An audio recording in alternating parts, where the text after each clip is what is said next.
whenever they feel cornered, they misuse agencies. एजेंसियों को सामने कर देते हैं। वो राज्यों के चुनाव हो, वो बंगाल हो, उत्तर प्रदेश हो, आसाम हो, कश्मीर हो, महाराष्ट्र हो, या फिर गहलोत साहब का राजस्थान हो, सब जगह आपको एजेंसीज की भूमिका और उस भूमिका की टाइमिंग बड़ी स्पष्ट तौर पे दिखती है। साजिश क्या है? साजिश है हमें चुप करवाने की, षड्यंत्र है हमें रोकने का, और नीयत है विपक्ष मुक्त भारत। यह हम सबको स्पष्ट तौर पे समझ लेना चाहिए। देश का यह अधिकार है जानने कि हमें चुप क्यों कराना चाहते हैं। आखिर वो कौन से मुद्दे हैं जो हम जब उठाते हैं तो एक साहब हैं जिनको 18-18, 19-19 घंटे नींद ही नहीं आती। फिर उन मुद्दों की वजह से नींद नहीं आती। और वो मुद्दे उठाने वाले कौन हैं? वो मुद्दे उठाने वाली कांग्रेस पार्टी है, वो मुद्दे उठाने वाले राहुल गांधी हैं, वो मुद्दे उठाने वाली हमारी अध्यक्षा श्रीमती सोनिया गांधी हैं, और उन्हीं मुद्दों से इनकी नींद हराम है। इसी वजह से एजेंसीज को सुबह से शाम तक व्यस्त रखा जाता है। ये वन नेशन वन इलेक्शन मालूम है क्यों चाहते हैं? ताकि एक ही बार एहसान ले लें सारी एजेंसीज का, नहीं तो बार में सबको रिटायरमेंट के बाद एडजस्ट कराना पड़ता है। बड़े परेशान हो जाते हैं, नींद नहीं आती 18-18 घंटे। यह स्थिति है हमारे प्रधानमंत्री की। हम कर क्या रहे हैं? हम तो सिर्फ प्रधानमंत्री को उनके अपने पुराने भाषण सुना देते हैं। डॉलर पे, पेट्रोल पे, बेरोजगारी पे, चीन पे, पाकिस्तान पे, तमाम भाषण जो ये 2014 से पहले देते थे, अब हम उन्हें सुना देते हैं। सर इनका शर्म से झुक जाता है, और झुकना भी चाहिए। हम सिर्फ आपको आपका राजधर्म याद दिलाते हैं, उसमें भी ये परेशान हो जाते हैं। प्रधानमंत्री जी भूल जाते हैं कि कांग्रेस के बारे में जो इन्होंने धारणा बनाई, या कांग्रेसियों के बारे में जो इन्होंने धारणा बनाई, ये उन कांग्रेसियों को देखकर बनाई जिनको ये हमारे यहां से ले गए हैं। वो धारणा गलत है। गांधी परिवार और कांग्रेस पार्टी की तासीर समझने में नरेंद्र मोदी और अमित शाह को कई जन्म लेने पड़ जाएंगे। They'll have to be reborn several times to understand what the Congress party is and what the Gandhi family is. इस तासीर में संकल्प है, इस तासीर में संघर्ष है, इस तासीर में जुनून है देश को बचाने का, इस तासीर में एक दृढ़ निश्चय है देश को बचाने का। इस तासीर को अगर आप समझ भी लेंगे मोदी जी, तो आपका यह जन्म सफल हो जाएगा। नहीं समझ पाएंगे तो आप जितनी एजेंसीज चाहिए छोड़ दीजिए हमारे पीछे। हम चुप नहीं होंगे, हम पीछे नहीं हटेंगे, हम डर के घर बैठने वालों में से नहीं हैं। अगर आपको कोई शक है तो जाइए अंग्रेजों से पूछ लीजिए। मैं मेरे वरिष्ठ नेता और राजनीति में मेरे गुरु श्री अशोक गहलोत जी से आग्रह करूंगा कि अपने विचार आपके सामने रखें।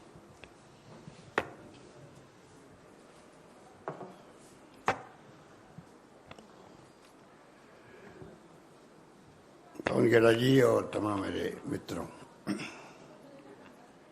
जैसा आप सबको मालूम है कि आज ईडी ने पिछली बार राहुल गांधी जी को बुलाया था और 5 दिन तक 50 घंटे से अधिक समय तक उनको पूछताछ करी।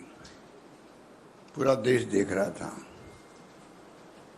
और आज सोनिया गांधी जी को बुलाया है, जिसके बारे में पूरा मुल्क जानता है कि वो एक ऐसी नेता है जिसने पूरे देश का दिल जीता है। जिस रूप में उन्होंने यूपीए का गठन किया, फील गुड और इंडिया साइनिंग के नारों को हराया जो कि आर्टिफिशियल थे, जिसने डॉक्टर मनमोहन सिंह जी को प्रधानमंत्री बनाया। प्रधानमंत्री पद कोई छोड़ सकता है क्या? और जिनके जिंदगी में एक तरफ तो भारतीय संस्कार संस्कृति उन्होंने आत्मसात की, क्या क्या बातें उनके बारे में नहीं कही जा रही थी जब राजीव जी की शहादत हो गई थी।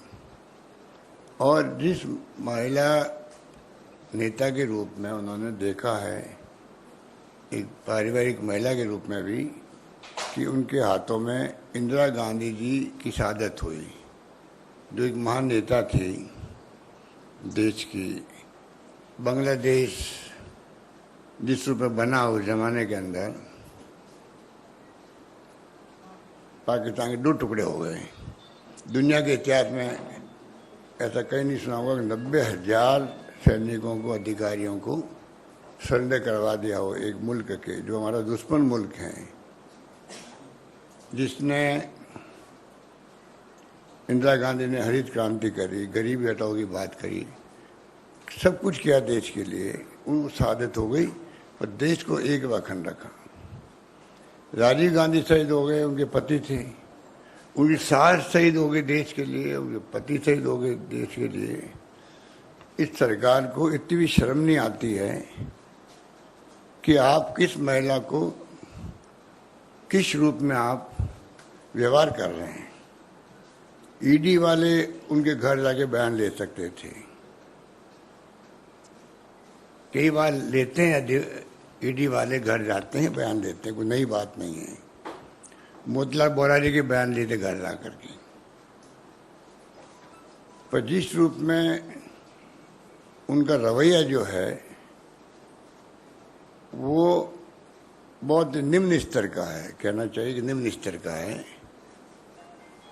उनको चिंता नहीं कि देश क्या सोच रहा होगा। कांग्रेस शासन में हमेशा हर फैसला ऐसा होता था कि मीडिया में कोई इश्यू बन गया तो दुनिया, देश क्या सोचेगा, और मुख्यमंत्री को इस्तीफे, रेल मंत्री का इस्तीफा, लॉ मिनिस्टर इस्तीफे हो जाते थे। इनके डिक्शनरी में बातें तो है ही नहीं। इसलिए आज सोनिया गांधी जी को जिस रूप में बुलाया गया वो बेहतर तरीके से हो सकता है। हम जानते हैं, मानते हैं, कानून सबके लिए समान होता है, पर इनके शासन में कानून सबके लिए समान नहीं है। इनके लिए जो एनडीए में आता है, घुस जाता है, बीजेपी ज्वाइन कर लेता है, उसके लिए कानून बदल भी जाता है। जैसे शिवसेना के कई लोगों के बुला के बयान लिए गए, और जब वो इनको ज्वाइन करके पार्लियामेंट के मेंबर, तो वो तमाम बातें समाप्त हो गई उनके लिए। इनका जो 2 कानून बना रखे हैं देश के लिए, विपक्ष के लिए अलग है और इनके खुद के लिए अलग है। इस प्रकार आज ये मुल्क चल रहा है। और ऐसा केस हाथ में लिया गया है जो जिसका हक है ही नहीं। ईडी को मनी लॉन्ड्रिंग कहाँ हुई है? ईडी को चाहिए एक प्रेस कॉन्फ्रेंस करे, देश को बताए हम राहुल गांधी को, सोनिया गांधी जी को क्यों बुला रहे हैं, इनके ऊपर अमुक आरोप इस प्रकार के जो कि ईडी में आते हैं। आज ईडी को जिस रूप में मिसयूज कर रहे हैं सरकारों को बदलने के लिए, ये खतरनाक ट्रेंड है। ये लोकतंत्र की भावनाओं के भी आप समझ सकते हो कि कुचला जा रहा है उसको भी। मैंने बार बार कहता हूँ कि देश में संविधान की धज्जियां उड़ रही है, देश में लोकतंत्र खतरे में है, ये उसके उदाहरण है। इस रूप में आज ये मुल्क चल रहा है। लोग, पूरे देश के लोग डरे हुए हैं, सहमे हुए हैं और घुटन महसूस कर रहे हैं। देश के अंदर घुटन महसूस कर रहे हैं। ये समझ नहीं पा रहे हैं, इनको नहीं एहसास है कि कभी जनता का मूड बदल भी सकता है। अभी आपने हिंदुत्व के नाम पे जो हर व्यक्ति के व्यक्तिगत धर्म की बात आती है तो व्यक्ति साथ खड़ा हो जाता है। हमारी लड़ाई विचारधारा की है, देश को बचाने की है। उसीलिए आज पूरे देश के कांग्रेस जन प्रदेशों के अंदर, जिलों के अंदर धरने कर रहे हैं, प्रदर्शन कर रहे हैं, मैसेज देने के लिए। अब भी आप, ये तो लोकतंत्र के गहने हैं, धरने हो, प्रदर्शन हो, विरोध प्रकट हो, इसको तो टॉलरेंस पावर हो, ये तो लोकतंत्र में आवश्यक है। आज अगर ये होते हमारी जगह तो आज आग लगा देते, तोड़फोड़ करते। इनकी फितरत ये है। हमारे यहाँ तो बाहर आप देख रहे हो रघुपति राघव राजा राम पतित पावन सीताराम के भजन हो रहे हैं। इस एक भजन से समझ लीजिए ईश्वर अल्लाह तेरे नाम कि कांग्रेस की सोच क्या है, इनकी सोच क्या है। ये भजन बोलने वाले कभी भी ना हिंसा कर सकते हैं ना तोड़फोड़ कर सकते हैं। और पुलिस बाहर छावनी बना रखा है एआईसीसी दफ्तर के चारों ओर। क्या जरूरत है? ये हमारा खुद का हेडक्वार्टर है, उसके अंदर आप आने की परमिशन नहीं दे रहे हो। ऐसा तो पहली बार इतिहास में हुआ है। तो सरकार राज्य की है, दूसरी पार्टियों की, वो इनके ऑफिसर के अंदर जाने की परमिशन देगी नहीं। अच्छी बात है क्या? ये परंपराएं ठीक नहीं हो रही है। इसलिए मैं कहना चाहूँगा जो बेरोजगारी है, महंगाई है, आर्थिक स्थिति डावाडोल है, 80 रुपये क्रॉस कर गया है डॉलर, ये चिंता वैसे होना चाहिए। जो चुनौतियाँ देश के सामने हैं, डोकलाम की है या और कोई है, पूरे विपक्ष को बुला के बातचीत करनी चाहिए।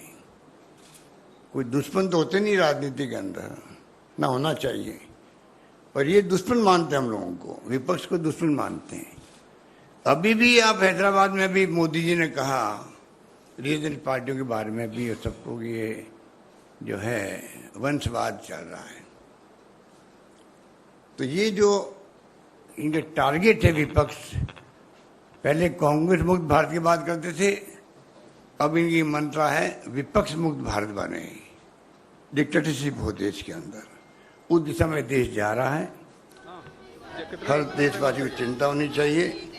और मैं समझता हूँ कि इनके रवैये जब से आए हैं तब से देख रहे गोवा, मणिपुर, कर्नाटका, मध्य प्रदेश और महाराष्ट्र, ईडी इनका बहुत बड़ा डेमोक्रेसी में हथियार हो गया सरकारों को गिराने का। इससे घटिया बात कोई हो नहीं सकती कि आप एक एजेंसी के माध्यम से मेंबर पार्लियामेंट को डरा करके, धमका करके और आप सरकार बदलते हो और गर्व महसूस करते हो। इनकी अंतरात्मा पता नहीं गर्व महसूस करती होगी, शर्म महसूस करती होगी, वो तो मैं उनको पूछ नहीं सकता। पर हालात देश में यही है जिसमें सब लोगों को लगता है ये हो क्या रहा देश के अंदर।